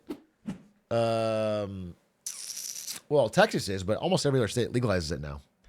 Gambling's everywhere now, except for Texas. Lobbying is low-key crazy when you think about it. I agree.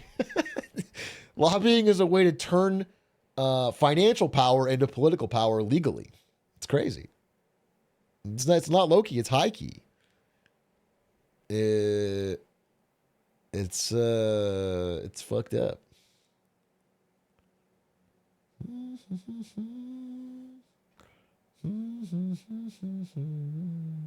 Sports gambling has driven me away from sports.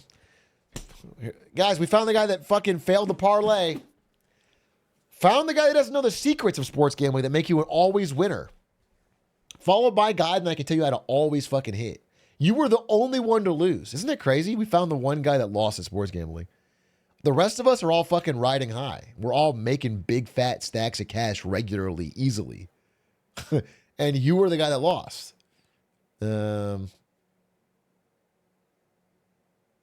Sports gambling renewed my love for both sports and gambling. Okay. Fucking relax, bro.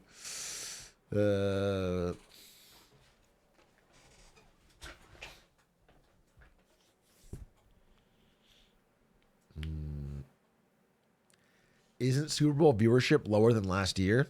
Unfortunately, no. This year was record-breaking. It was the most viewed Super Bowl ever, and, makes sense, the most viewed Super Bowl halftime show ever. Why, unfortunately? What I'm doing is I'm reading into this guy's POV. And what this guy's trying to say is, isn't gambling causing viewership to go down? Aren't we seeing a downtrend? And what I'm saying is, unfortunately, what you're insinuating is not true. Unfortunate for his thesis. Say, Drake.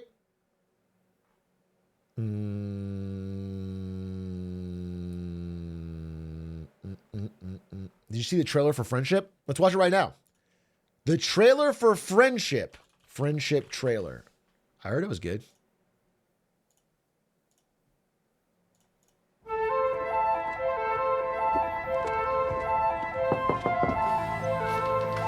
Hello?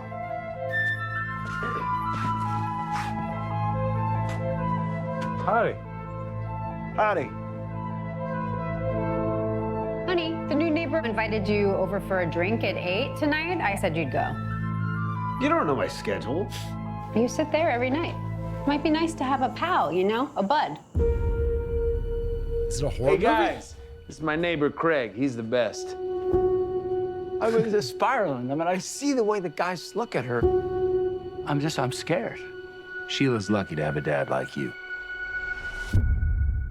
Boy, you should know that I've got you on my mind, your secret admirer. I've been watching you. I don't know yet if this is a serious movie or a joke movie, but it is impossible for me to take him seriously. Every serious scene feels like he's about to do the second half of I Think You Should Leave sketch, where he does something crazy or weird or funny. At night, I think of you. I want to be your baby. If your game is on, give me a call, boo. If your love is strong, I can see the future. It's full of pals. I'm on the edge of life, and the view is gorgeous. Look, we had a couple of really nice hangs, but I think it best that we go our separate ways. I don't wish to continue this friendship.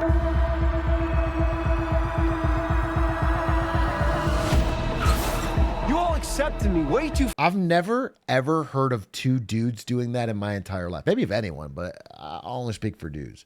I've never heard of a dude saying, I don't wish to continue this friendship. I've seen friendships drift apart, of course.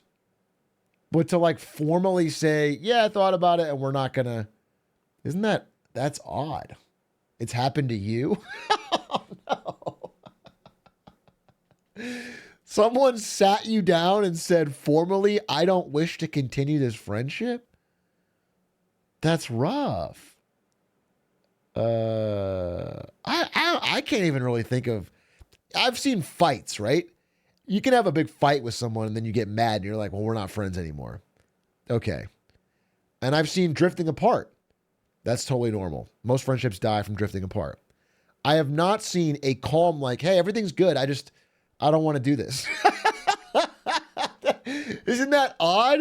How would that ever come about? How would ever, like in a good mood, would someone be like, you know what? Because it's a friendship. You don't even, it doesn't demand anything. It's not like a relationship where like you're expected to do a certain thing.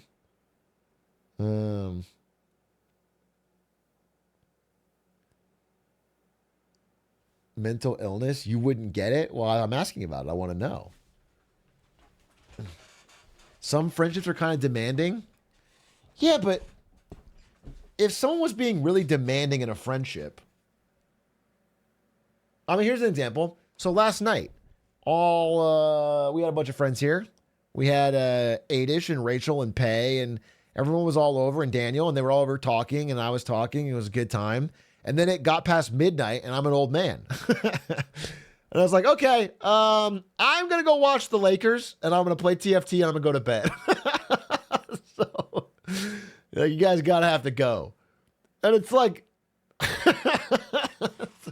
that's not, you know what I'm saying? That's just like a boundary I set up, but it doesn't do with the friendship. It's not like, I think if someone was being demanding, you could just be like, hey, I don't want to do this. I'm not going to go this, but we're still friends. Like, why would you wouldn't need to end the friendship is what I'm trying to say.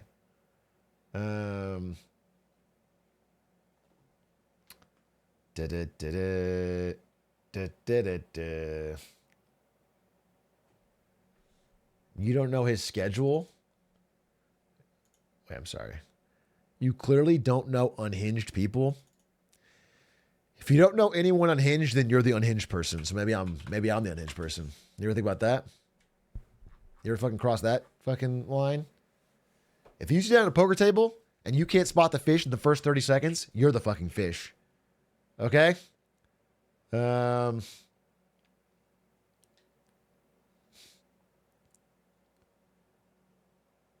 gonna finish the trailer. After we finish this conversation. Okay? The trailer is evergreen. The trailer can wait. I'm getting into the bottom of this conversation about people getting friendship broken up with.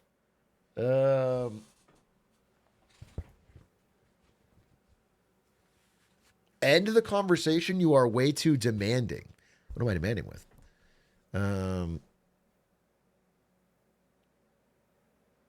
It sucks, especially when they lie about why. So tell me about this. Okay, here. Had a friend who did that a few months ago. They claimed they didn't want to hang out with anyone, and that also meant you indefinitely. No, dude. Wait, so they sat you down and they said, I don't want to hang out with anyone, so we can't be friends anymore. And I assume, because you said he lied, or they lied, that perhaps you later saw an Instagram story or something. You saw some evidence that they weren't stopping all hangouts. I'm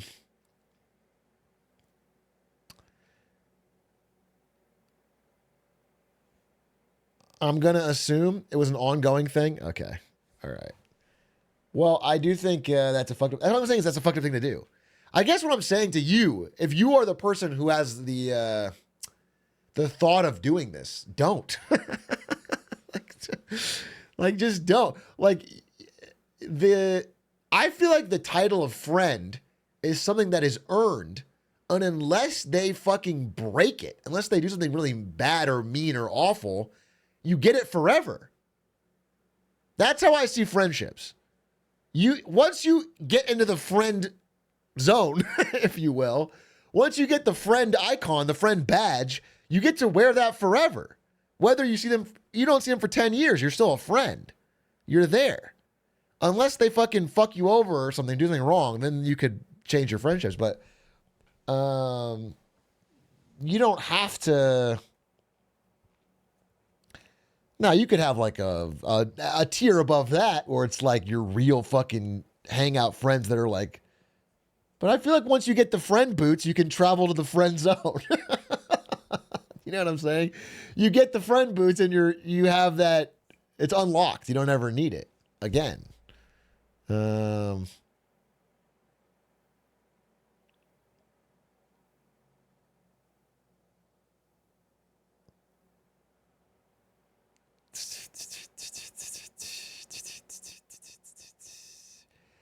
You have to give your friends gifts on your birthday to level up friendship points. So this is like a really gamer coded way to think about it, but it's not untrue. It's not untrue. This is so embarrassing and fucking finance nerd coded. But I read this in a book or something and it stuck with me for years. And it was the idea that okay, let's say you have a bank account and you start putting just a little bit of money a little at a time, like a few cents here, a few dollars there. Over time, it adds up and starts gaining interest. It snowballs. And they were saying real good lifelong friendships are like that, where little things that seem like they don't matter, a little gift here, calling someone, asking how they're doing, checking in on them, those little tiny things are like this small deposits in the friendship bank that over time become become a real bedrock for a lifelong real friendship. And it's such a funny way to think about it, but every time I'm like, I'll text them later or whatever, I just think about that and I'm like, all right, I'll just text them now. I think about it like I'm making a deposit and it's like, cha-ching, cha-ching, cha-ching. And now I'm getting a big fucking friendship bank. And that way later when I want to crypto scam them, I've built up all this trust.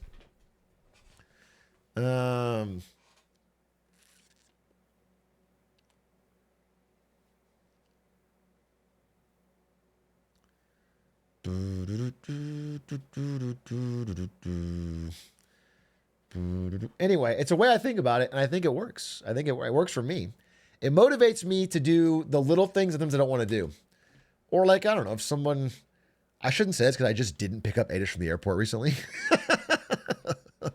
But like, if someone needed to get picked up from the airport, I've done it in the past where it's like, I'll go pick them up.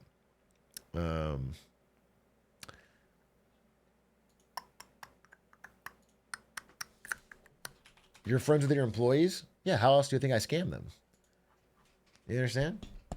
How else do you think I scam? When I go to LA, remember this? Quack, here's the thing. Here's the thing, Quack. If you came to LA and you needed a ride from the airport, I would do it. But I would do it in the streamer throw money at it way where I would buy an Uber to be ready for you. I'm just telling you ahead of time, I'm not going to actually drive the fucking LAX in the middle of traffic. I'd rather fucking die. But I would make sure you got where you needed to be. I'm just telling you ahead of time. I would pay for the Uber 100%, but I wouldn't, I'm not going to drive there. It's fucking miserable. LAX sucks.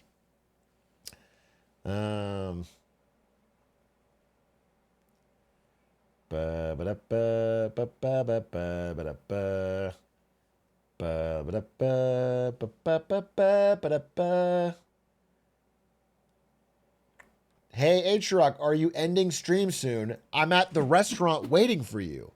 Today's my birthday, and you said we were going to have dinner. I know you couldn't make it last year, so I'm hoping you can make it this time. I told the server I had a streamer friend.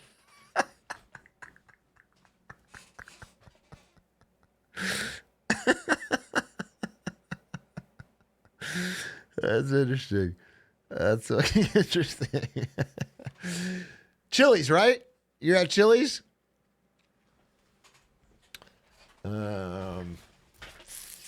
You know, obviously, there's so many Chili's birthdays to go to every day. If you just prop your phone up and you watch the content, ideally a YouTube video, full retention, entire video, it's like I'm there with you. That's, for me, like a true friendship. I think the closest friendship there can be in the real world is between a chatter and a content creator. Because it's like, it's a real bond. Where like, you know, they provide the viewership, which translates into money, and the content creator provides the content. It's such a beautiful, symbiotic relationship. It's so powerful. Real friends charge you $5 a month. Yeah, exactly. Exactly.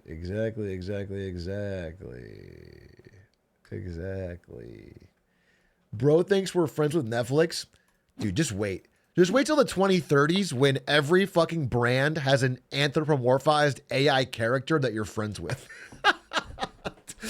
Till there's like a fucking personified version of Netflix that talks to you and like, hey, bud, dude, I know you love that show. Let's talk about it. Like, wait, there's a new episode of your favorite fucking series?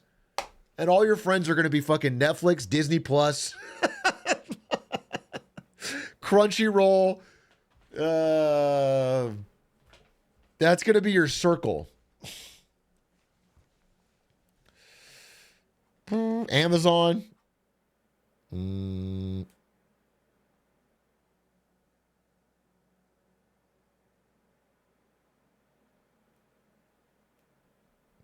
Hey, Netflix, do you only hang out with me because I have a subscription?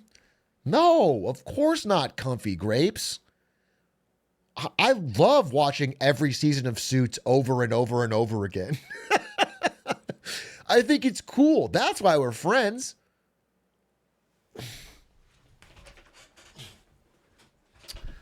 Let me watch the end of this trailer.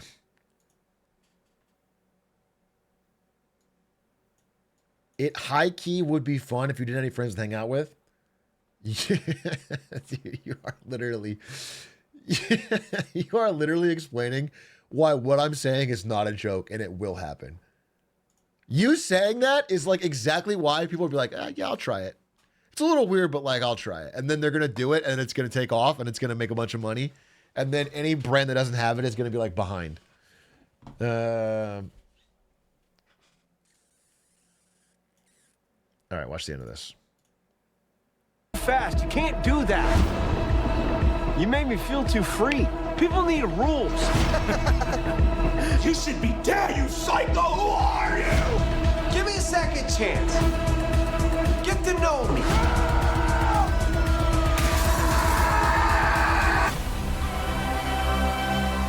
There's a new Marvel out that's supposed to be nuts. We should go see that. Yeah, it looks funny. I mean, he's hilarious. And now that I know it's a comedy, I'm sure it'll be a fucking banger. And I will, I'll watch it. It's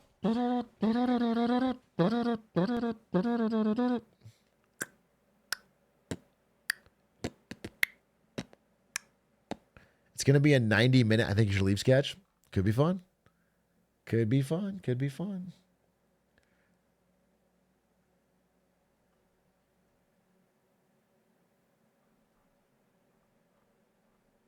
Chicago Bulls tweeted? What's this? Oh, that's not good.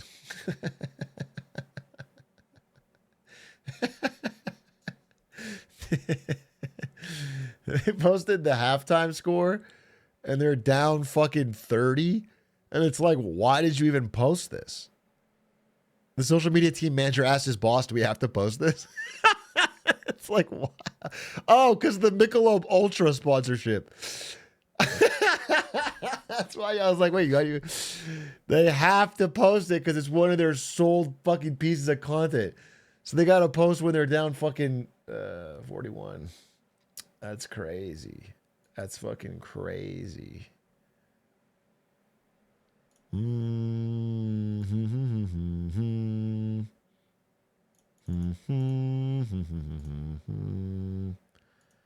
bum, bum, bum, bum, bum, bum. Favorite A24 movie is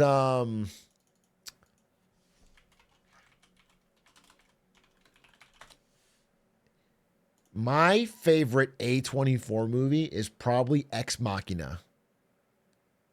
I think that movie's fucking fire.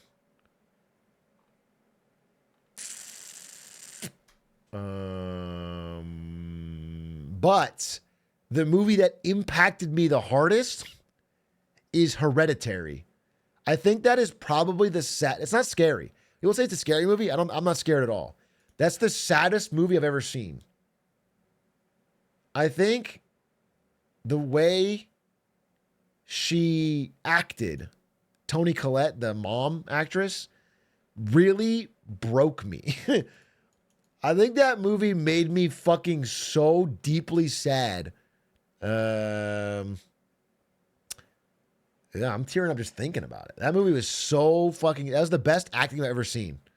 I've never believed... I'll just give you a spoiler alert synopsis. There's obviously more to it. But she plays a mom whose daughter dies in a very unfortunate circumstance. And when she discovers it, her reaction is so real. It made me my skin crawl. It was so sad. It was so deeply, deeply, deeply sad. I can't even...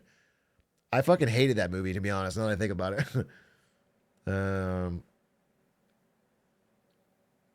But it was the best acting I've ever seen.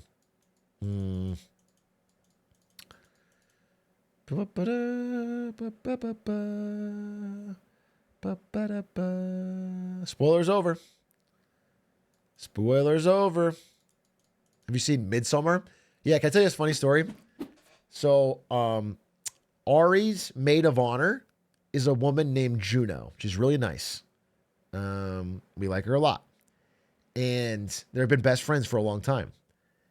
And she was staying with us for a bit.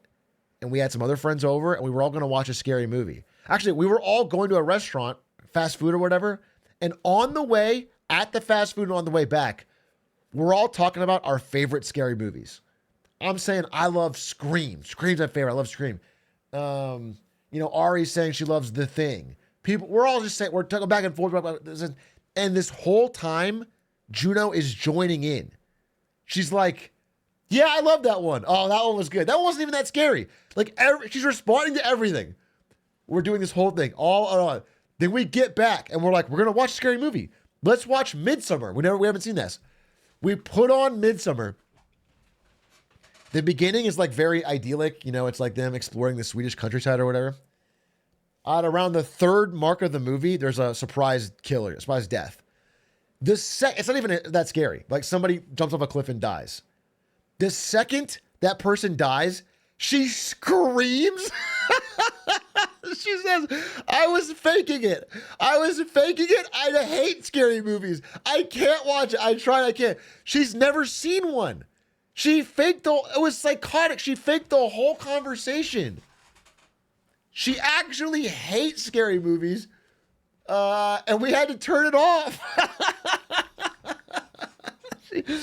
She was just going to thug it out, but she couldn't. It's so funny.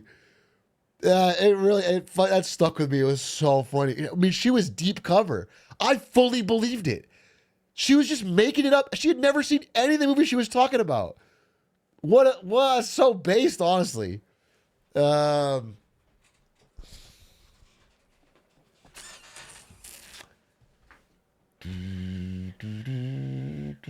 She folded like Weapon. Yeah, she folded insta. It's funny because it hadn't even gotten to a really scary part yet. It was like not scary at all. And she folded insta. The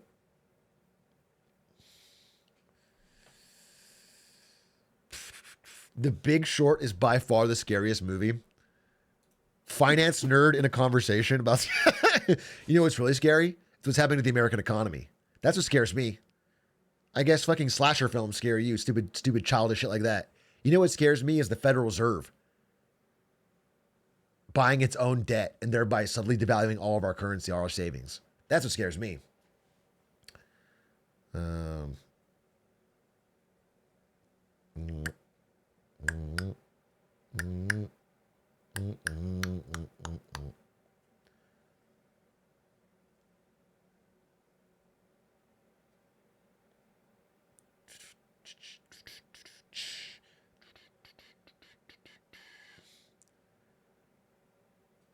Best Super Bowl commercial video? Yeah, it's coming out tomorrow. I'm very excited. To watch the best Super Bowl commercial movie. Or sorry, I'm not going to watch it because I already did it. I did it live. I'm excited for people to be able to watch it. I'm excited for that. Okay. I did talk about things I wanted to talk about, but there's so much more. Maybe we have to move it because I want to play the game and I also want to probably watch House, ideally.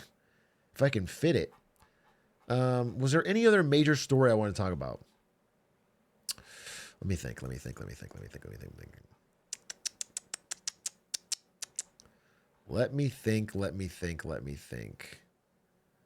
Was there any major story I wanted to talk about? I mean, there's a lot. There's the silver trains in China I want to talk about, but there was the Trump halting the law that says you can't bribe people in foreign countries. There's a law that basically says, hey, if you're a corporation, you can't go overseas and bribe their governments to get favorable deals. He halted that law.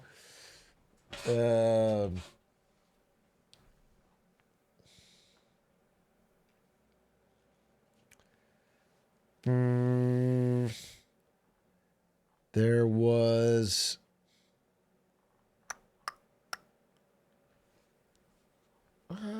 these are all like later. I think it's fine. I mean, there's this big showdown between Jerome Powell and Trump on interest rates that is coming to a head. Jerome Powell continues to defend his authority and say that, the Federal Reserve's independent. He can't control it, and we're keeping rates where they are. But the pressure's getting higher and higher.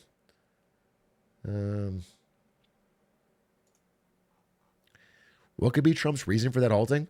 The reason for his halting was probably the reason, like he does most other things. Somebody asked him to. Almost all of the recent executive orders can be traced back to the last person he met with. Somebody asked him to. Some CEO or someone asked him to. Says like, hey, and then he does it.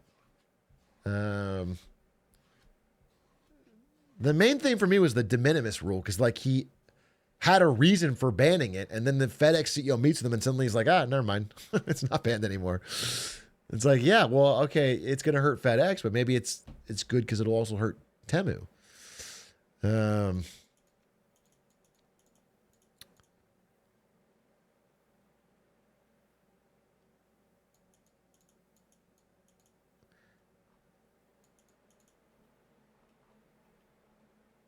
I brought up to my econ professor the fact that Mag 7 now comprise an equivalent proportion of the S&P 500 as Nortel did to the Canadian index. Now they're all in on AI.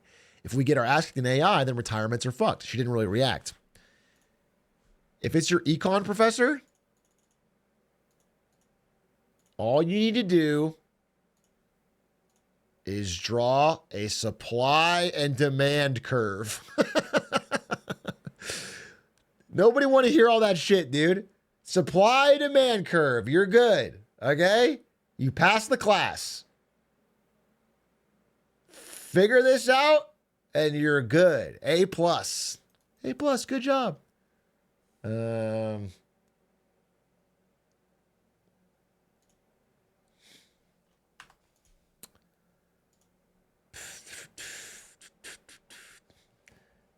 I teach econ. This is true.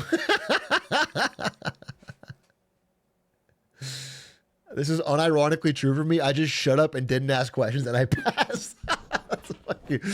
What a good sign for this fucking great nation of ours, dude. Okay.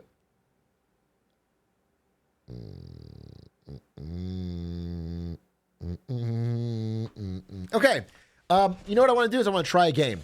I want to try a fucking game today. I told Off-Brand that I would give this game a try, and I want to try it. It's the demo for a brand